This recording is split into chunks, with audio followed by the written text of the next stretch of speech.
Welcome back to First Listens, that series where we listen to an album that neither of us have heard for the first time. Today we're going to be listening to XXXTentacion's debut studio album, 17. When I was growing up, I heard a lot about XXX, so I'm really excited to see if this album lives up to the hype. Let's kick things off with the first track, The Explanation. So to be explained in future interviews or instances. While listening to this album, you are literally, and I cannot stress this enough, literally entering my mind. And if you are not willing to accept my emotion and hear my words fully, do not listen. I do not value your money. I value your acceptance and loyalty. Here is my pain and thoughts put into words. I put my all into this in hopes that it will help cure or at least numb your depression. I love you. Thank you for listening. Enjoy. Well, that was a unique introduction. That felt quite haunting, if anything. The way it was recorded on like an iPhone mic or something as well. You could hear the like... It's like the lav microphone, wasn't it? But I think that's a cool way to intro an album. It kind of shows you the kind of art that's going to be involved in this. So let's jump on to the first real track, I presume, which is Jocelyn Flores. This beat is classic. Yeah, there's a few tracks on this that I'll probably have heard, and this is one of them.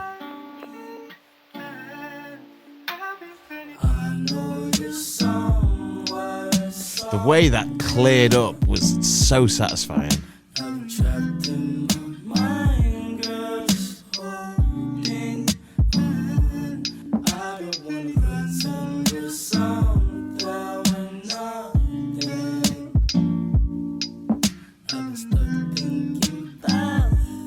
The production's really simple, but it's just calming.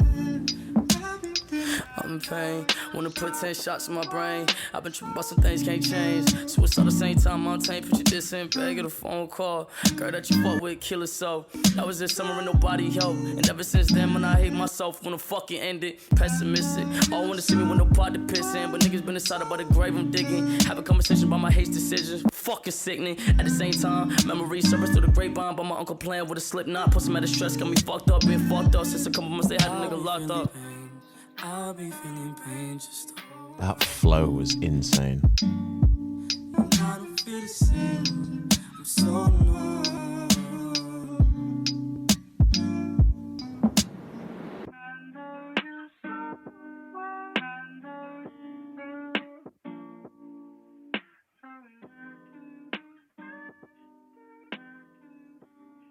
I feel that higher pitched vocal sample in the background added a lot to that, but then the lyrical content about suicide, etc. was really dark. There wasn't lots of lyrics, but very powerful ones. Yeah, what was said was enough to kind of convey the message that he's trying to get across. I think short and sweet is the best way to describe that song. I actually really enjoyed that. I know it's weird as well because it's only 1:59, but it felt like it switched a few times, the way that the instrumental just dropped out and focused on his vocals for a second. I really like that song. I think it's chill, but you can read into it a lot. Yeah, and also the flow on it started to, it started out with this kind of softer, kind of slower flow, and then by the time he got towards the end of, what was a very long verse, it sped up and he started to increase the syllables that were included, and yeah, I really enjoyed that. Up next, Depression and Obsession.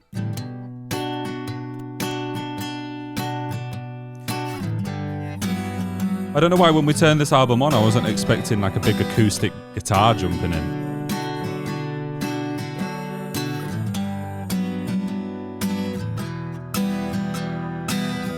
Depression and obsession don't mix well. I'm poison and my body don't feel well. I can feel the beat, but there's no drums.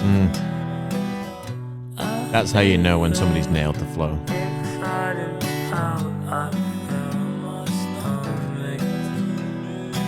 Ooh, that was cool.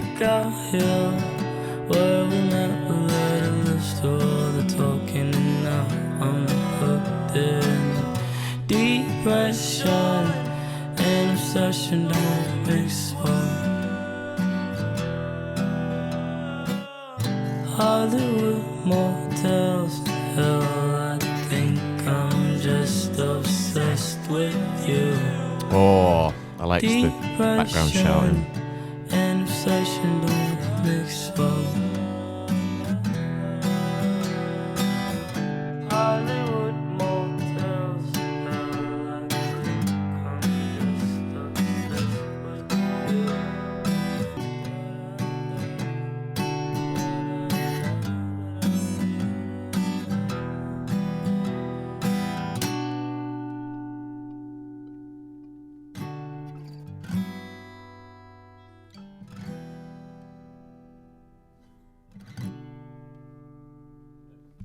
That felt very, very personal. And I wondered if any X fans can let us know, does he play the acoustic guitar on that track? Do you think that's just him playing along and then singing along as well? Because if it is, that's like a very heartfelt piece. Yeah, it reminded me of the introduction in a weird way, like when he was saying that he's going to be pouring his heart out. That track felt like that, and the way that he delivered the vocals and the harmonies that were coming in, and he's talking about like depression, obsession, it felt like it was like a different part of him almost that was coming in and delivering the harmonies a little angrier or a little later. And I quite liked, again, very simplistic, but I think that it portrayed how he was feeling very well again. Yeah, you had that show of kind of alternate emotions there where maybe he is in a depression, but at the same time he's got this anger and angst within him that's shouting through from the background. A very interesting take on it. Well, up next, track number 4, Everybody Dies in Their Nightmares. I feel like I recognise this one as well. Loving these old school samples, man. They got such a interesting feel to them. Tell the feeling like I'm rapping a damn lie. Tell the feeling like my life is a damn game. Nigga really wanna die in the nighttime. Only time I feel pain when I'm feeling love. That's why I said it on my face that I'm down on. Only time you come my mind when I'm all alone. That's why I'm never really alone in the nighttime. Change hoes like clothes, I can get attached. Cause these hoes 5 starters like lit matches. I've been feeling really lost, looking all attachments. I don't really go outside cause I hate traffic. I don't wanna go outside, get caught in traffic.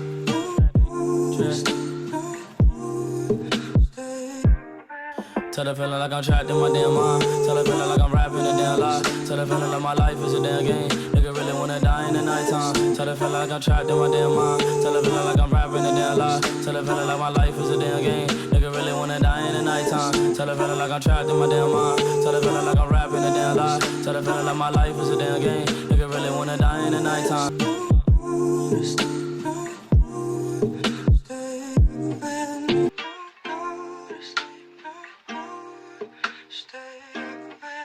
This album so far has really shown that you don't need to extrapolate an idea for a song longer than it needs to be. It can be short and sweet if the idea in itself is solid enough. And so far, all of these tracks have nailed that kind of formula. And the instrumentals have been quite different and unique. Again, the sample in that one, I don't even know if it was a sample, but that like "don't go to sleep" at the end, I thought was a interesting line after saying that he wants to die on a night time, and it's kind of like he's begging someone not to go to sleep because he like wants someone to talk to or something.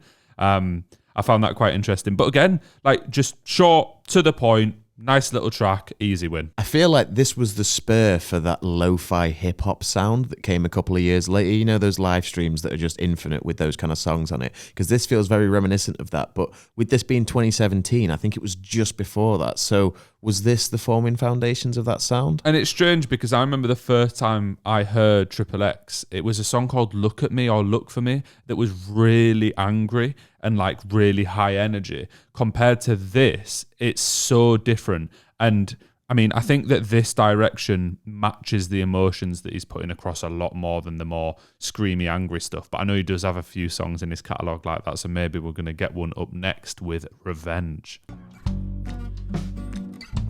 I've heard a few more of these songs than I thought I had. Maybe I have listened to this before.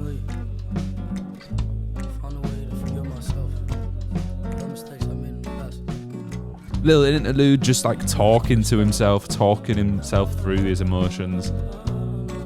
I can certainly see why a lot of people would really connect with some of these songs. I've dug 2 graves for us, my dear. Can't pretend that I was perfect, leaving you in fear. Oh man, what a world, the things I hear. If I could act on my revenge, no would I? Some kill, some steal, some break your heart, and you thought that I would let it go and let you walk. Well, broken hearts break bones, some break up fast, and I don't wanna let it go, so in my grave I ride. I've dug 2 graves for us, my dear. Can't pretend that I was perfect, leaving you in fear. Oh man, what a world, the things I hear. If I could act on my revenge, no would I? Some kill, some steal, some break your heart. Great use of harmonies again.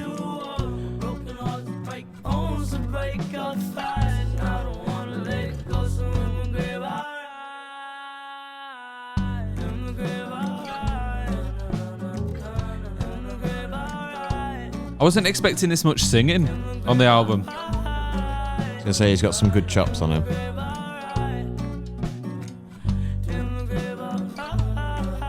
Like, I'm genuinely impressed with the vocal quality.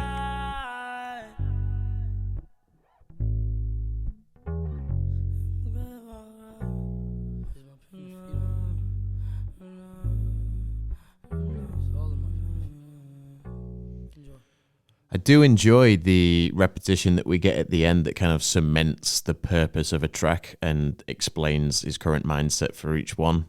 Sometimes it can feel a bit tired, but in this aspect, it feels like it's actually delivering the message and solidifying it, with the track being as short and sweet as most of them are, to have that little bit of an ending to say, this is the purpose, this is what I'm trying to say. It's quite good. Yeah, it kind of feels like he's going over it himself in his own head. Like he's got a verse or two where he's explaining like the scenario or the situation that he finds himself in, and then he's saying, this is how I feel at the end of it. It's kind of got that feel of like, when rappers lay down the voice notes and it's kind of them just kind of trying to get a song together, but it feels like it's the formation of it being DIY, but then also studio quality. So it's like in the middle ground, which it's not really something that you hear that often. And I think it works as a style very nicely. I know what you mean. Maybe it's the length of track that comes into it as well, but it does feel very much like we're listening to just him doing his thing. Like it could just be someone with a good microphone and a couple of instruments. And I like that vibe. I don't know what it is about it, but I like the way that it comes across. And the instrumentals that we've had so far are completely subverting everything that I expected from this album and this artist in general. I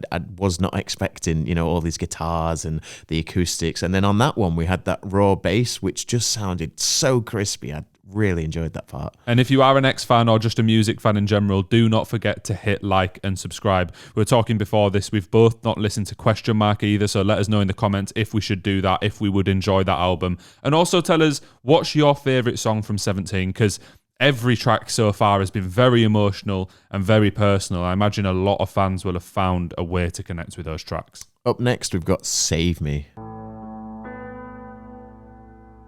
A bit of a distorted piano.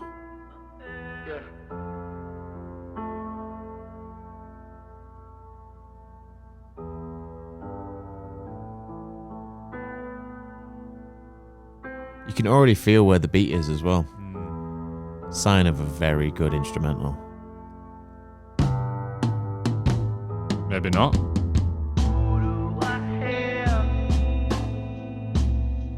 Whew.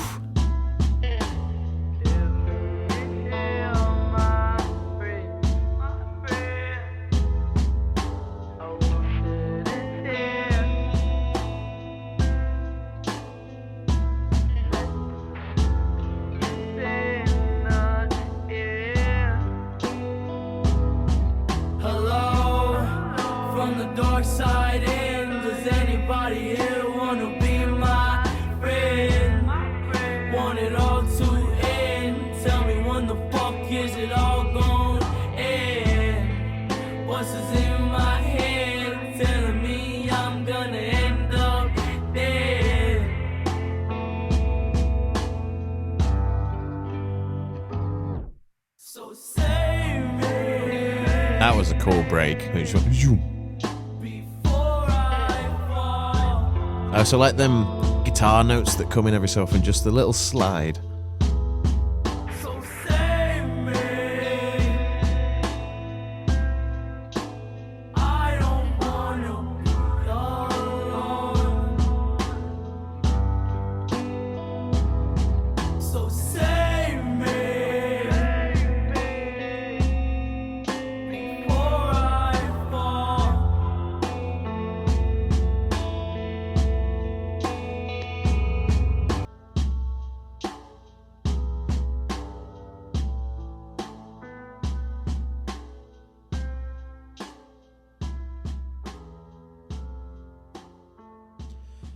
Again, talking about that repetition at the end of the track, with that one, every time that Save Me, every iteration of him saying that felt like there was more aggression and more emotion in it, so it kind of started to have this swelling feeling, and on the very last one, it kind of died off a little bit, which kind of brought it back down again, and it just ended out the track. Yeah, it left me wanting more, that track, because there was a guitar that kept coming in and out, and at the end, I thought there was going to be a guitar solo, and it did a couple notes and then just stopped, but I think that was the design of it. That was done on purpose. It made you like feeling like you're just waiting for something to happen. There's a lot of suspense throughout this album, and I think that track was potentially the most suspenseful that we've had so far. And the production has just been like really drawn back, but really unique. I don't remember listening to something like this really, in terms of every track being slightly different, but still being quite simplistic in nature, but different enough for me to still enjoy it. I don't know. It's really hard to explain. Part of me feels like if I listen to this generally, I might not enjoy it as much, but I am in this context. I don't know how I feel. I'm very surprised at what we've heard so far because, again, I haven't really listened to him very much, but what I'm hearing now was not at all what I was expecting. And let's jump on to the next track, which is Dead Inside, an interlude.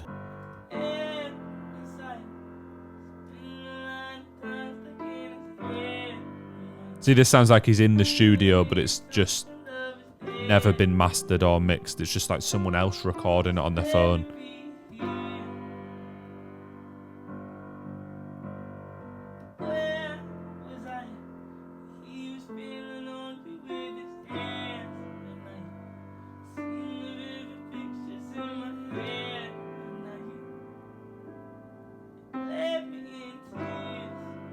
I'm also interested to know if it's him playing the piano as well, if anybody can let us know.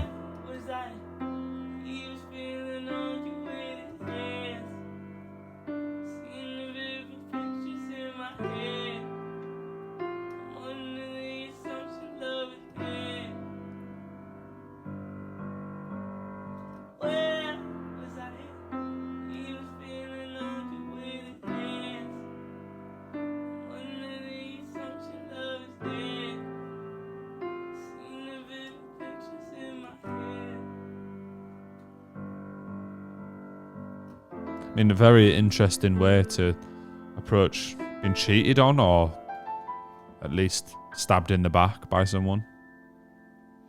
He's quite a good wordsmith. The way that he crafts these lyrics and the way that he makes you feel his emotions. That intro track, which was not something that you usually hear on an album, now makes a lot more sense. Because also it's kind of putting you in the right headspace to be listening for what he's saying. I actually think that intro track was very important before listening to the rest of the album. I think if that wasn't there, I might be a little bit lost in it and really trying to like dive into everything. But when you have that pre-context of it's like an emotional dump for him, like this is what he's going through, this is his life, it puts a different slant on the album. Because then you're not left trying to interpret it for yourself. It's him saying, this is what this album is. You should listen to it this way. And I feel like when you do that, you're going to get much more out of it. And up next, we have Fuck Love, which is featuring Trippie Redd. The only credited feature on this album, interestingly. Oh, I know this straight away, off one note. Do you not know this? Don't think so. Oh, I think you might. I've really not heard much from him. I feel like this might have been... Let me know in the comments, is this the track that blew Trippie Redd up originally as well? Because it's big. That classic trap sound. You don't hear that enough anymore. Just that little hi-hat.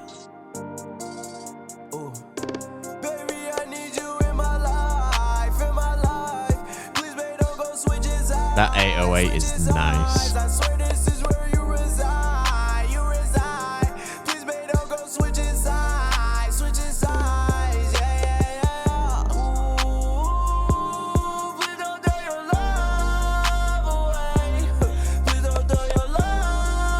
Like I could sing this song lyric for lyric, and I didn't even recognize it from the title for some reason.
really cool instrumental. Just giving it a couple of seconds to breathe at the end.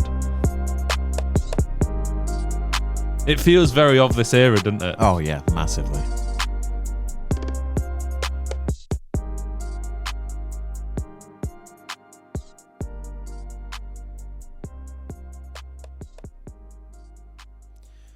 Trippie Redd is just one of those artists that I've never been able to get into, really. I just think his music isn't really my style. There's been a couple of tracks I've listened to that I quite liked.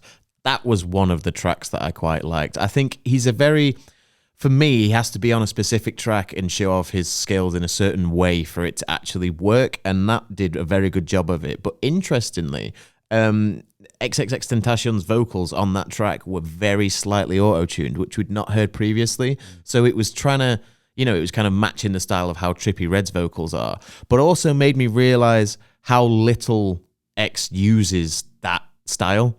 And for it to then be put in very slightly, it makes you realize how good of a voice he actually has, because it just sounds amazing. I just got the vibe of that era. Like, this album came out in 2017, and obviously Trippie Redd was blowing up around then, and there was a few other artists. And that track personifies it for me. It is a track I've heard a bunch of times. I don't even know how I didn't recognize it from the song title, to be honest. But it's that era of this style of music becoming a thing. Like, it wasn't really a thing before tracks like this. And I think it's a good example of it. I think maybe it wasn't a thing in the mainstream. Yeah. But those artists have made it mainstream. Yes. And like Trippie Redd and stuff is still doing music in this style to this day. I'm similar to you. I actually think the best Trippie Redd's tracks I've heard are ones where he's featuring and he's just got like a smaller part to play. And then he's got quite good vocals and stuff. I thought both of them vocally were very good in that track. Well, shall we carry on? Come on. Track number 9. Back to that lo-fi sound. I honestly am enamored by this lo-fi sound. I wonder if they're Triple X's vocals and they've just put an effect on them, because there's been a few similar now that I thought were samples, but maybe they're not. Maybe. You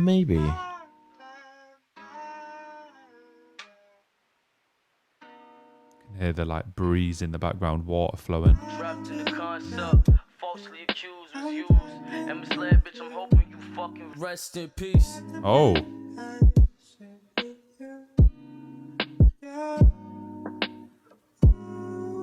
Now the fact that I'm alone is fucking comforting, and I can't seem to shake this fucking feeling in my... Them clear vocals sound so clear. It's like 4K vocals. Cold shoulder, heartbroken, misspoken. I'm cut open the fingers and on my stab wounds. And if she could, she'd probably dance on my grave inside my head. I see your face, I fucking hate that I love you still.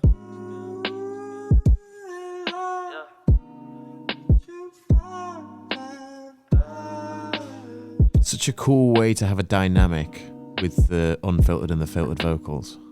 Carry on like flights, so just carry on with this pain inside of my chest. Got no choice but to carry on. Carry on like flights, so just carry on with this pain inside of my chest. Got no choice but to carry on.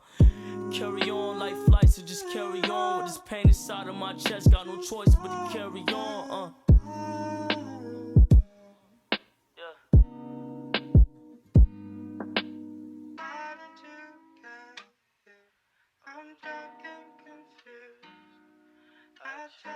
You can hear his voice joining the vocals on this little outro.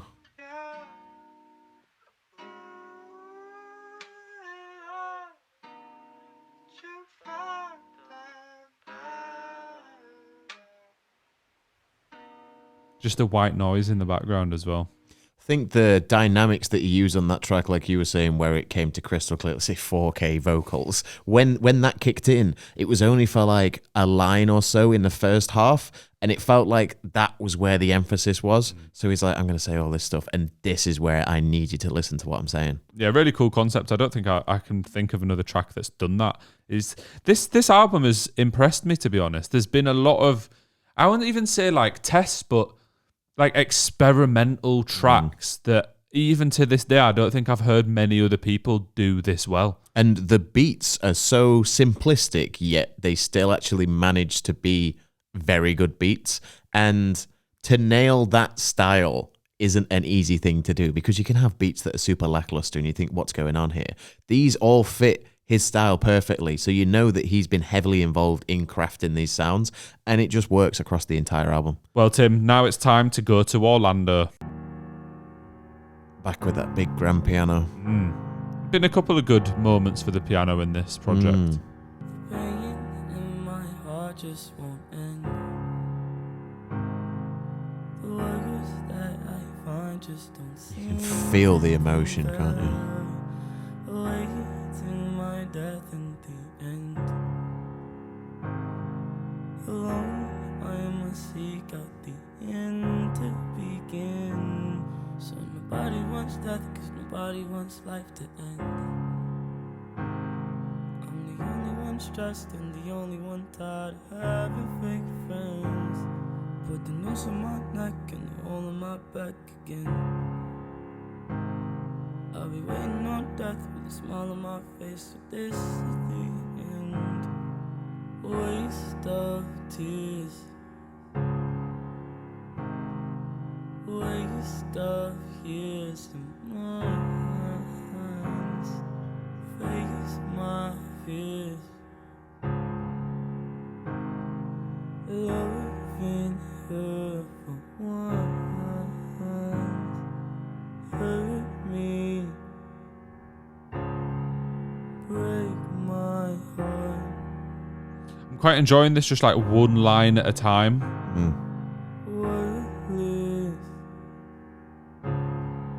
can't keep love at all. Turn and twist myself.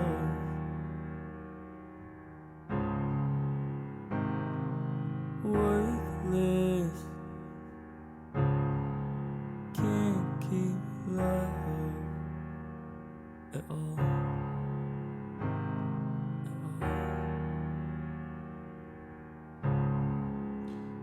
Woo! A lot of focus on his vocals there. Like the piano's just been the same the whole track. I say as it changes. But it fades out.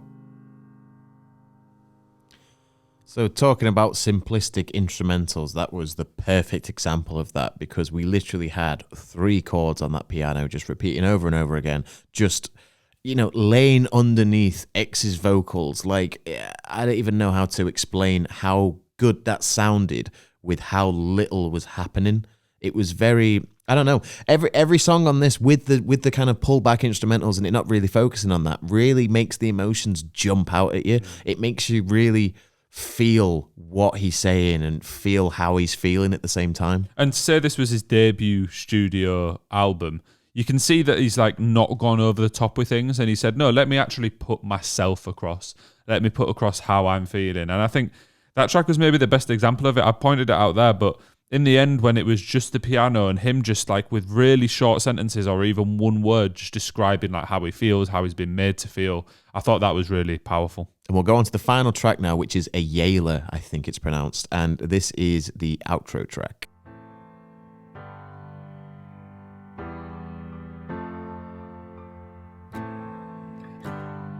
Got the acoustic and the piano this time. Cool mixing as well. The acoustic's just in one ear. And there's just those high piano notes as well. Ooh.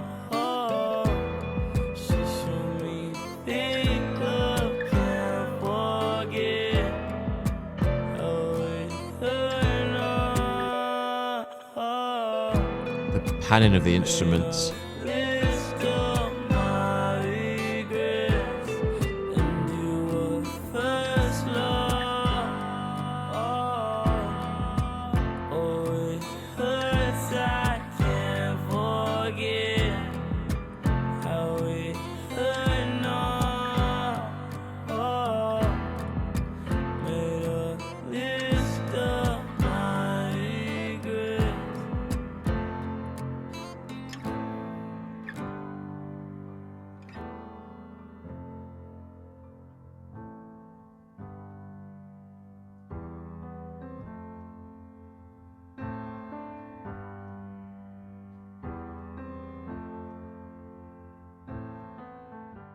That was really interesting because I feel like that was talking about a certain someone that he's had in his life previously. And the amount that was going on with the instrumental was probably the most that we've heard so far in terms of instruments that were included. We had the piano, we had the acoustic, we had electric guitar in there. There was a lot going on with those.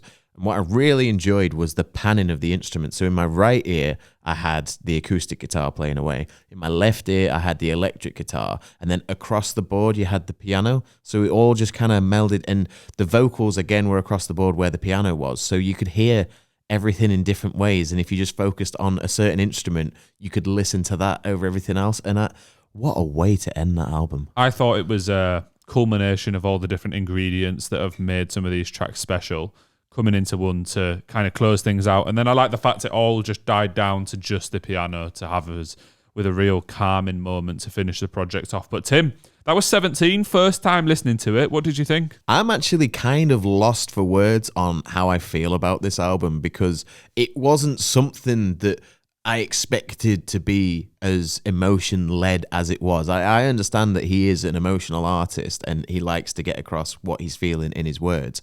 But this just had another level to it. I'm not really that big of a fan of the more somber and kind of drawn back songs, but no song on this album fell flat at all. All of them did what they needed to do, and they were all so interesting. And I think what intrigued me the most was the amount of emotion on display, but also how simplistic it was whilst sounding so, I don't know, advanced. For a first studio album, this is incredible. I think my biggest surprise here is maybe I had X misunderstood. I wasn't expecting the album to come in and be on this vibe. Obviously, I've not listened to Question Mark, so maybe that'll be a bit different. But I had a completely different vision of the style of artist that he was. Maybe it's because of the media attention he got. Maybe it's because of the hype around him. But I expected all the tracks to be a bit more like Fuck Love with Trippie Redd. I thought that was the style it was going to be, but it was so heartfelt and emotional, personal. As I said, I really liked, looking back on it, that introduction track, which gave us a taste of his thought process when he was recording the album, and probably made me take it a little bit more seriously. Like, probably made me think, all right, yeah, I'm going to really listen to the messages he's putting across.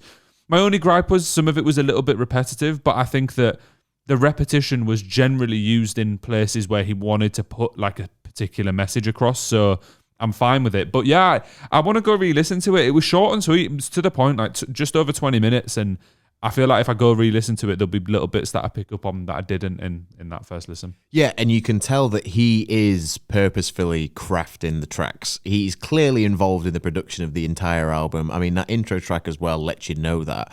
But everything that's going on feels very of what it needs to be.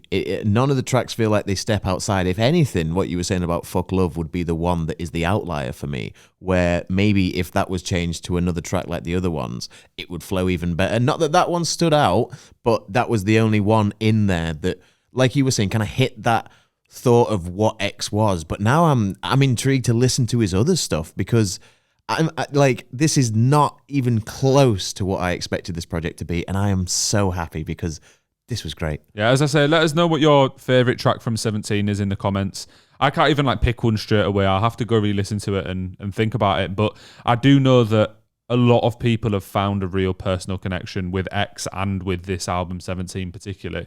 So I'm intrigued to see, because I do, for me, maybe Jocelyn Flores was like a standout. I know that that's quite a big track and I've heard that before, but I do really like that. And if you did enjoy this video, don't forget to like and subscribe. We cover all sorts of artists. We listen to new releases, we listen to old releases, we listen to everything. If you've got any suggestions for us, either X albums or anything outside of that realm, we're always open to them. Just leave them in the comments below and we shall read them. Thank you very much for watching.